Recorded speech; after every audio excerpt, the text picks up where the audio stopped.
Hey friends, I'm Otis Gibbs, and this is my buddy Adam Levy. He's going to share some stories about the time that he spent playing guitar with Tracy Chapman. I met Tracy Chapman, I think actually in 1994. I was just playing little jazz gigs around Berkeley, California at the time. I wasn't really doing anything of note. I was having a great time, very happy, but hadn't done anything with a real artist really. One of the guys that I knew in that time was a guy named Charlie Hunter. He was an incredible guitar player. He played 8-string guitar for a while, and I played 7-string.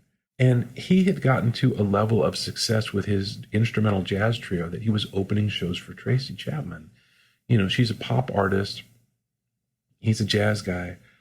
And they got to be friendly, and at some point she was looking for a new guitar player, and I cannot remember if she asked him if he would join or if she asked him to recommend somebody. But one way or the other, he was like, yeah, you know, you should call Adam Levy. I think he would be great for you. This is how I remember him telling me about it. And I get this call from her manager asking if I would be interested in auditioning for Tracy Chapman. I'd never auditioned for anything. I was just basically playing with my friends. So I was like, okay, sure. What do I have to do? And they said, learn these 6 songs from her previous records, show up at this place on this date, and be ready to play. So I learned the songs, and I had a little notebook, you know, with some notes in it with, you know, I wanted to be without notes, but it all happened very quickly. And I hadn't learned yet how to memorize. Show up and I meet her, and she was very nice, and she already had a bass player and a drummer, I think. We played the songs, and then, you know, she kind of looked at me, she saw I was looking out, she's like, can you play without notes? And I said, sure. Which is something I learned from my grandfather. My grandfather, who was a musician, always told me, just if somebody asks you, can you do something, you just say yes. So somehow I did. I turned the music stand backwards so I wasn't looking at it, and I played the next couple songs with her. And after we played for a while, she ordered in some lunch, we were hanging out, and I thought, maybe I have this gig. I couldn't tell, like, it wasn't like, thank you, please go. It was like, hang out, yeah, we're going to have some lunch, let's order some sandwiches or whatever. Shortly after that, I remember it was 1994 because I graduated high school in 84. And like a week after this was my 10-year high school reunion that I went to, and all my friends were like, so what are you doing? And I'm like, well, I might be playing with Tracy Chapman. I'm not really sure, but I'll let you know. And they thought that was cool because when her first record came out, really like when we were all in high school or maybe just after that. So that was like a big gig. Anybody who's in the music business can relate to what I'm going to say, which is like weeks went by. And I'm just like, I don't know what's going to happen. I might have the gig. I might not have. I have no idea. And I didn't want to jinx it by like calling them every day, like, hey, what's happening? Do I have like, so I just had to wait it out and wait it. And it felt like an eternity. It was probably like 3 days, but it felt like, you know, I look out the window, it is snowing outside. And then I look out the window and like, oh, there's butterflies and bees are buzzing. I look out the window and everybody's in beachwear. It wasn't quite like that. It wasn't like in a movie where the calendar pages are flying off the wall calendar.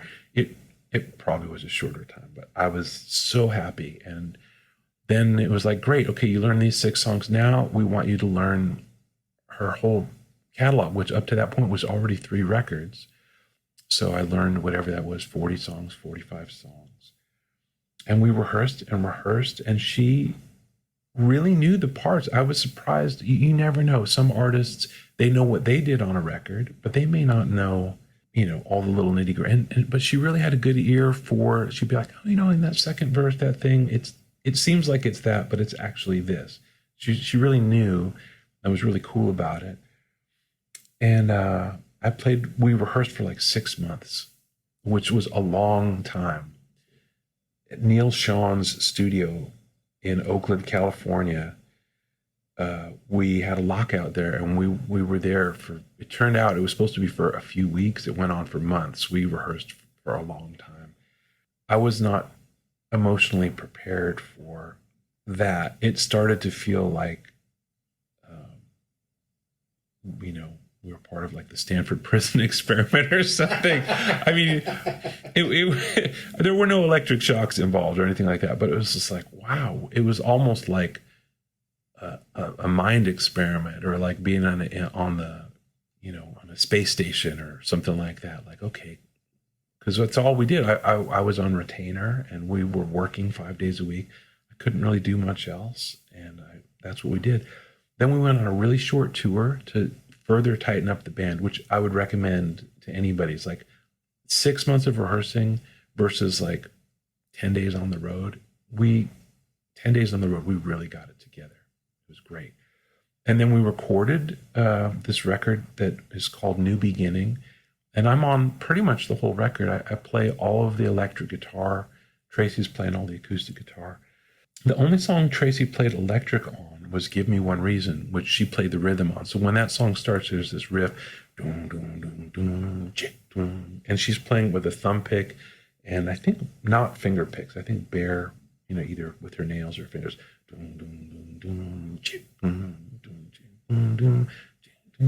So that's her. So I don't come in until probably like 24 bars later. I can picture it. It's like a 175, but thinner. So maybe that's a 125. Had two pickups. I can't remember if they were P90s or humbuckers. I wish I could remember. But it was a sunburst, kind of thin, hollow body with a sharp cutaway and two F holes. And she was playing into a deluxe reverb. She had a really great deluxe reverb. I remember like loving that amp. I got to record some of my parts through her amp. So she's playing the rhythm, but it was a real band on the floor record. Like the solo on the record is what I played. It wasn't an overdub. So the drums are live. Tracy, I think that's her vocal. Like the vocal you hear on the record, I think was actually the take we did. There's a percussionist, there's bass, and I played that solo, and I got to go around the blues twice on a record. It's probably the longest guitar solo I've ever played on any record, really. When it was done, we overdubbed some harmony vocals, the thing where you get the whole band around a microphone, and we just did some harmony vocals. I think she hired a Hammond organ player to add some stuff, and I actually did a pass where I'm playing my electric guitar through a Leslie, which was the first time I'd ever done that, and it's the coolest thing. If I could bring a Leslie around everywhere, I would. So when you listen to that record, if you listen in headphones, there's some guitar Leslie, but there's also some B3 that happened later. There was no keyboard player on the session with us. I was playing a 1979 ES-335, which was a guitar I've had since 79. I was playing through either my deluxe, I guess I also had a deluxe reverb at that time, so I guess I'm playing through my deluxe reverb, which was a 64, 65. I didn't have any stomp boxes, but I had this multi-effects unit that in retrospect seems so off-brand for how I play now and think about sound, but it was a Roland thing called SE50. It was a multi-effects half-space rack. So I had a rack thing, one thing was just the power supply. These Furman, used to see these in people's racks with like two pull-out lights, and it conditioned the power. I don't know. So I had that and this little half-space Roland thing and a MIDI controller to call up my patches. This is in 1995.